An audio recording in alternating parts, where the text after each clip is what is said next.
আসলে আমি কিন্তু ডাক্তার না। এই যে কুকুরটার কিন্তু অনেক বড় একটা গা হয়ে গেছে।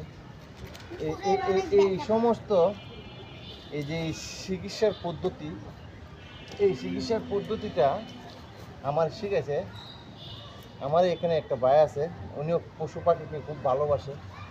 এটা যখন গা হয়ে গেল তখন থেকেই আব্বু আরেকটা পাউডার ছিল, হ্যাঁ, ওনারকে বললাম যে ভাই এই সমস্যা হয়েছে, দাঁড়া। তখন উনি আমারে এখানে দাও দাও, শেষ শেষ শেষ শেষ শেষ শেষ শেষ শেষ শেষ শেষ দাঁড়াও দাঁড়াও দাঁড়াও দাঁড়াও এই যে আপু কি করতেছো? এটা ওষুধ দিতে বা ওষুধটা দিও না, ব্যথা পেতেছে। না না, ওষুধ না দিলে আব্বু ভালো হয়ে যাবে।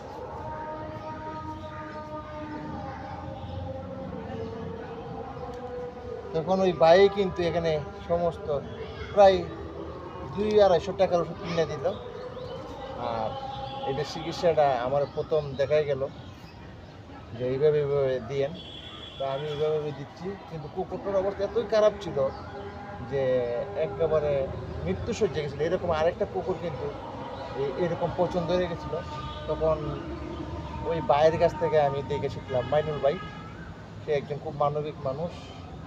যখন প্রথম প্রথম বললাম যে ভাই এই অবস্থা, ভাই এসে কিন্তু আমার প্রতি খুব রাগ, যে এই অবস্থা। কিন্তু আসলে আমি যে ট্রিটমেন্টটা দিয়েছিল সেই ট্রিটমেন্টটা কিন্তু আমি দিয়েছিলাম, কিন্তু পুরোপুরি সুস্থ হয় নাই।